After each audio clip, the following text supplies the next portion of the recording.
Salve galera, tranquilo? A humanidade já enfrentou diversos períodos sombrios ao longo da história. Contudo, é nessas épocas que surgem pessoas extraordinárias, capazes de se destacar em meio ao caos. Esta história é sobre uma dessas pessoas. Tadeusz Petrzycki fecha os olhos e se lembra de quando treinava boxe no quintal de casa, sob um céu ensolarado. Esses dias ficaram no passado. Hoje, o ex-boxeador está entre os muitos poloneses aprisionados no campo de concentração de Auschwitz. Os soldados alemães percorrem as fileiras, anotando nomes e profissões. As identidades são substituídas por números. Tadeusz recebe o número 77. Todos ali são considerados inimigos do Terceiro Reich e estão marcados para morrer em até 3 meses. Os judeus seriam os primeiros, seguidos por sacerdotes, e por fim, todos os demais. Como tantos outros, Tadeusz foi arrancado de sua família e separado do filho, Julik, sem nem ao menos poderem se despedir. Agora, ele repousa no chão imundo de um alojamento, tentando compreender a brutalidade da nova realidade. O som constante da tosse dos companheiros de cela não o deixa dormir. São dezenas de homens amontoados lado a lado. Pela manhã, todos são forçados ao trabalho braçal, usando picaretas para quebrar pedras sob a vigilância de guardas impiedosos.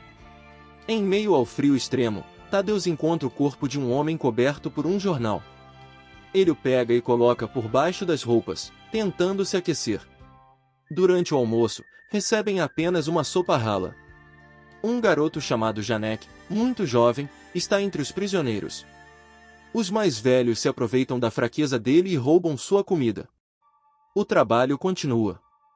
Como uma ironia cruel, os prisioneiros são obrigados a construir seus próprios alojamentos e instalar cercas de arame farpado. Certo dia, um idoso compartilha um plano de fuga, mas um guarda escuta e o mata com uma pá. O mais chocante é que o assassino é outro prisioneiro polonês, parte de um grupo colaboracionista conhecido como Polizei, que faz o trabalho sujo dos nazistas. No dia seguinte, Janek comenta com Tadeusz que já o viu lutando na televisão. Durante o campeonato polonês, Tadeusz recebeu o apelido de Ted por sua semelhança com um boxeador americano. Janek lembra que ele perdeu por pontos, o que achou injusto. Tadeusz apenas diz que o passado ficou para trás. Agora, todos ali são iguais. Ele aconselha Janek a lutar por sua sobrevivência, ou não resistirá por muito tempo. Logo depois, Tadeusz é designado para trabalhar na casa de um oficial alemão. Dentro do próprio campo de concentração há uma mansão luxuosa com serviçais. O filho do oficial desce as escadas correndo, seguido pela mãe. A mulher se exibe com arrogância e dá ordens a todos. Tadeusz observa a decoração, em choque com o contraste em relação aos barracões. Ele vê um prato de maçãs e, discretamente, rouba algumas. De volta à oficina, ele entrega uma maçã a Janek. O garoto morde com avidez, mas ao ver um prisioneiro idoso chamado Eric, decide dividir com ele. Tadeusz apenas suspira. Aquele menino frágil não sobreviverá se não aprender a se impor. Ele então entrega também sua maçã a Janek. Nesse instante, soldados alemães invadem o local. Gerardt, o oficial, ordena a execução de prisioneiros por conta do roubo. 3 são mortos imediatamente. Depois, Tadeusz, Janek e Eric são levados ao paredão. O idoso recebe a ordem de equilibrar uma maçã na cabeça. O tiro o mata na hora. Em vez de se render, Tadeusz começa a comer sua maçã diante do oficial, num gesto de desafio. Janek então cita em voz alta versos da peça Guilherme Tell, lembrando o momento em que o personagem tem que atirar uma flecha em uma maçã sobre a cabeça do filho. A atitude chama a atenção do oficial, que decide poupar a vida deles, mas impõe 50 chicotadas como punição e os envia à unidade penal. Como um número a mais havia sido listado entre os executados, Gerardt mata outro prisioneiro aleatório para corrigir o erro. Janek é o primeiro a ser espancado. Tadeusz, obrigado a assistir, conta os golpes um a um. Mais tarde, vê o menino tremer de dor e se culpa por ter dado a maçã. Ainda assim, eles continuam vivos, diferente dos judeus que, naquela noite, são enganados com promessas de banho e comida quente. Em vez disso, são mortos com gás venenoso. Na manhã seguinte, os prisioneiros são levados à pedreira. A fome e o cansaço dificultam o trabalho com as ferramentas. Um colaborador joga um pedaço de pão no chão, assistindo os homens brigarem pelas migalhas. Os guardas os forçam a se esbofetear por um pedaço de salsicha. Tadeus é colocado diante do vencedor, mas desvia dos golpes facilmente. Quando o guarda tenta atingi-lo, também erra. Outro Polizei, chamado Walter, intervém e propõe um combate justo com Tadeus, em troca, promete pão. Mesmo relutante, Tadeus aceita. O ringue é uma pedra grande. Ele evita os primeiros golpes, ao revidar, acerta o nariz do oponente. Walter o impede de ser punido, lhe entrega o pão e pergunta de qual escola veio, eles já se conheciam de uma competição em Hamburgo. Tadeus volta com um pão enorme e o divide com os companheiros. Janek, doente, quase não consegue comer. Tadeus, preocupado, procura Walter pedindo remédios e comida. Em troca, promete colaborar no que for necessário. Walter o leva até os oficiais. Ao examinarem os registros, descobrem o histórico esportivo de Tadeus, o boxeador cavalheiro, o rei da esquiva. Apesar do sarcasmo dos superiores, decidem usá-lo como entretenimento para os soldados entediados. É organizado um combate. Tadeus enfrenta um oponente bem alimentado, sob vaias e xingamentos dos soldados. Apenas um garoto torce por ele. Apesar das dificuldades, Tadeus resiste até o segundo round. Ele recupera o controle, contra-ataca e vence. Recebe pães como prêmio e é designado ao trabalho nos estábulos, bem menos penoso. Walter permite que ele vá à enfermaria buscar remédio para Janek. Lá, Tadeus conhece Eutia, uma prisioneira que ajuda os médicos. Ela lhe fornece medicamentos também para outros doentes. Na saída, os prisioneiros o aclamam por sua vitória. Ele vai até a enfermaria improvisada, onde os pacientes jazem no chão, lutando pela vida. E mesmo diante de tanta dor, ele segue acreditando que vale a pena continuar lutando. As poucas doações de bandagens e aspirinas da administração nazista são insuficientes. Os médicos agradecem os remédios e sugerem que Janek seja transferido para o hospital dos alemães. Se Tadeus conseguir mais medicamentos, prometem ajudá-lo com isso. Mesmo hesitante, ele sabe que a vida do garoto está por um fio, e precisa agir. Enquanto isso, o oficial Gerard janta com sua família na mansão. Seu filho pequeno, Rudy, questiona como um boxeador alemão pôde perder para um lutador negro-americano. Criado sob a propaganda nazista, aquilo não fazia sentido para o garoto. Gerard responde dizendo que a luta foi injusta e que boxe é um esporte de gente comum.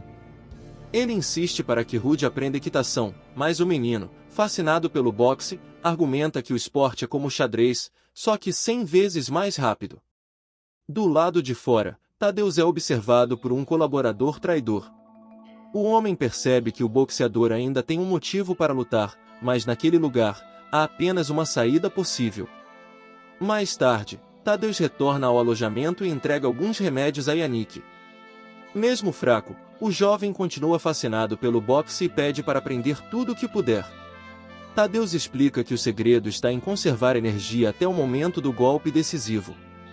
Mas Janek sabe que no campo, as lutas nunca serão justas, outras estratégias são necessárias. Tadeus, então, compartilha uma lenda da Grécia Antiga, sobre os primeiros Jogos Olímpicos. Os atletas juravam diante de Zeus viver sob as mesmas condições, dormiam no chão, cobriam-se com peles e nadavam em rios gelados. Todos deveriam ter chances iguais. Para ele, a verdadeira vitória só existe quando se respeita a si mesmo e ao adversário. Janek adormece ouvindo a história. Nas semanas seguintes, Tadeus volta a treinar nos estábulos e recupera sua força. Janek, agora melhor, começa a ajudar no hospital ao lado de Eutia. Uma conexão especial nasce entre os dois adolescentes. Enquanto isso, os outros prisioneiros seguem sendo brutalizados. Um músico é forçado a tocar piano em cima de um palco que, na verdade, é uma forca enfeitada com luzes. No ringue, Tadeus segue imbatível. Cada vitória rende comida e medicamentos para seus companheiros. Mas, mesmo com esses pequenos triunfos, as câmaras de gás continuam funcionando, anulando parte de seus esforços. Ainda assim, os sobreviventes se apegam à esperança e torcem fervorosamente por seu campeão polonês. Certo dia, o comandante aparece no estábulo para buscar seu cavalo. Ele repara que Tadeusz não está mais tão magro e suspeita de algo. Sem rodeios, afirma que o boxeador continuará vencendo enquanto agradar os alemães, mas, quando quiserem, ele terá que perder. O oficial humilha Tadeusz, dizendo que os poloneses nasceram para serem derrotados. O boxeador engole seco e não rebate. Na luta seguinte, Tadeusz enfrenta um adversário ainda mais forte, vindo de outro campo. Um gigante peso pesado corre atrás dele no ringue, mas não consegue acertar. Tadeusz o faz se cansar até que a guarda baixa, então, aplica o golpe final e nocauteia o oponente. A multidão grita seu apelido, Ted. Ele e Yannick distribuem pães aos companheiros famintos. Mas Gerardt começa a se incomodar. À noite, deitado em sua mansão, ouve um barulho. Seu filho, Rudy, desmaiou. Um médico é chamado, e o diagnóstico é tifo, uma doença sem cura eficaz na época. O oficial fica devastado. Rudy não teve contato com os prisioneiros doentes. Mas não há nada a fazer, a não ser esperar. No dia seguinte, Tadeusz vê uma carroça com cadáveres deixando o campo. Reconhece, entre eles, seu último oponente. Isso o abala profundamente.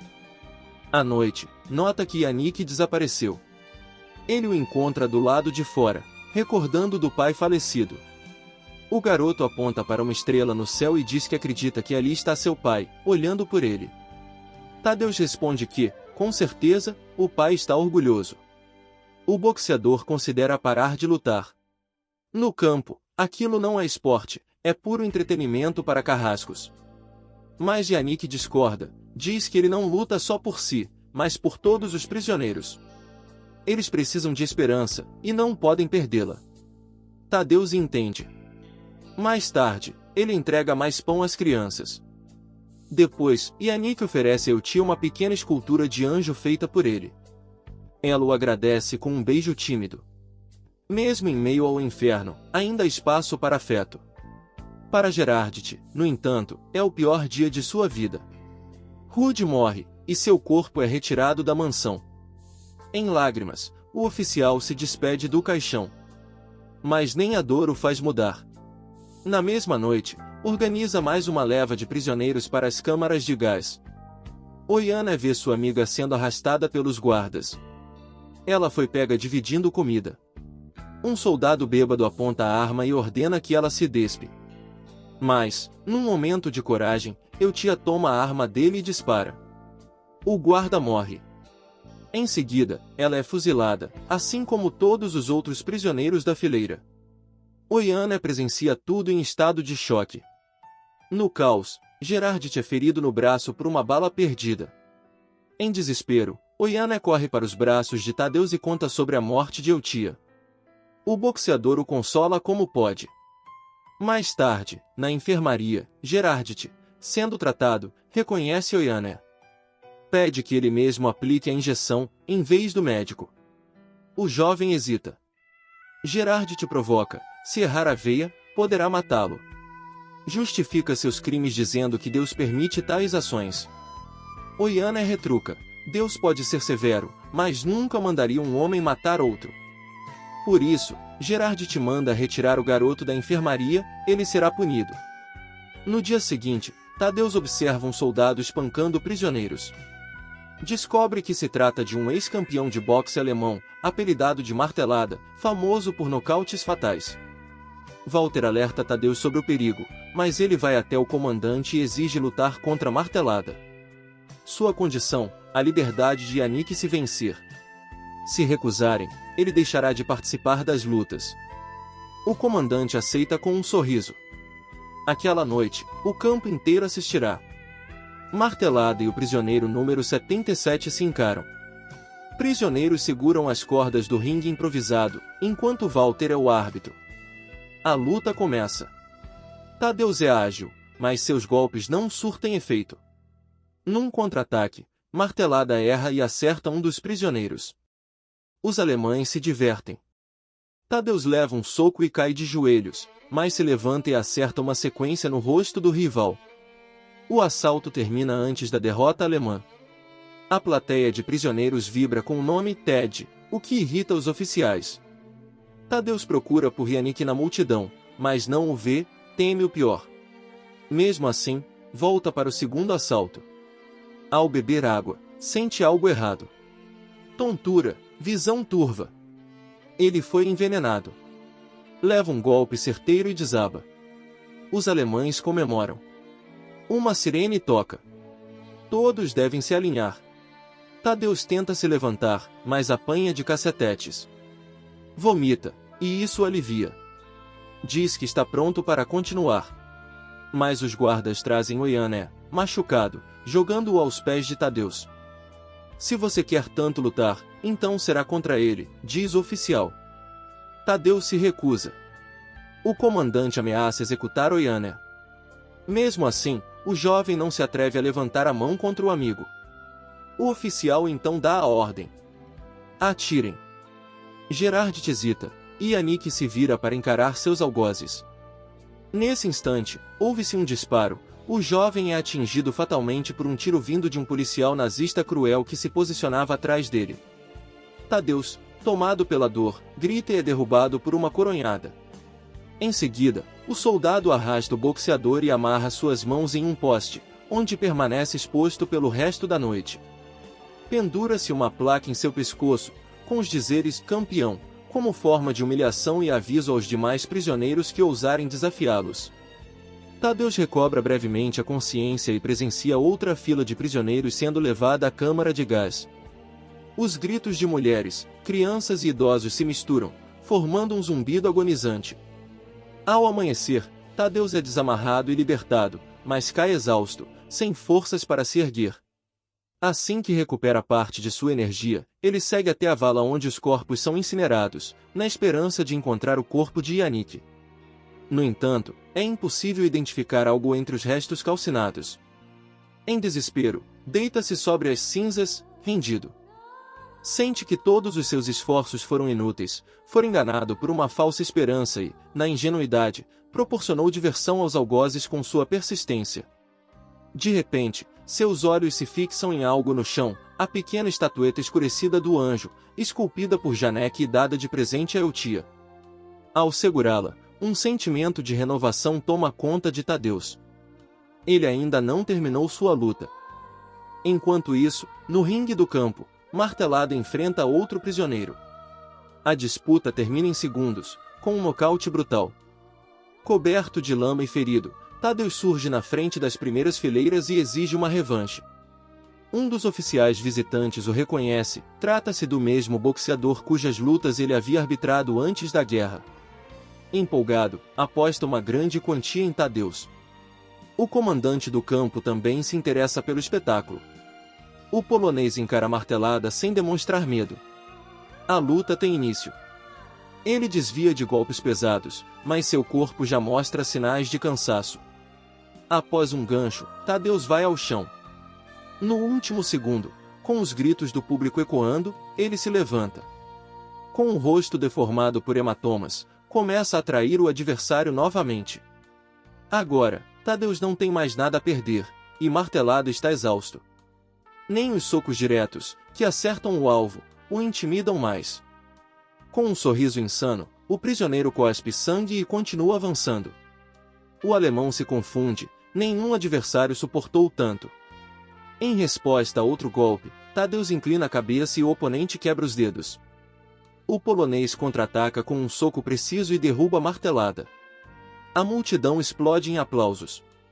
O oficial visitante solicita que Tadeus seja transferido para o seu campo, e o comandante concorda.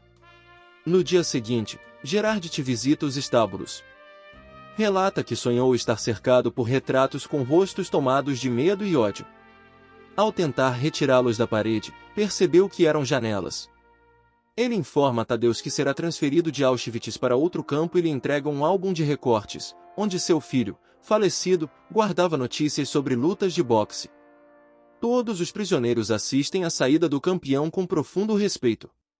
Até o fim da Segunda Guerra Mundial, Tadeusz foi levado de campo em campo, lutando. Mas quando os aliados colocaram fim ao regime nazista, ele pôde realizar seu maior sonho. De volta a Varsóvia, sua cidade natal, começou a ensinar boxe para crianças. Durante toda a vida, manteve sobre a mesa a estatueta do anjo esculpido por Janek. Este filme é inspirado na história real de Tadeusz Ted Pietrzykowski, prisioneiro de Auschwitz, onde participou de cerca de 50 lutas, perdendo apenas uma, para o campeão holandês dos médios, Len Sanders. Seu número no campo era o 77, e ele chegou lá em 14 de junho de 1940, junto aos primeiros prisioneiros.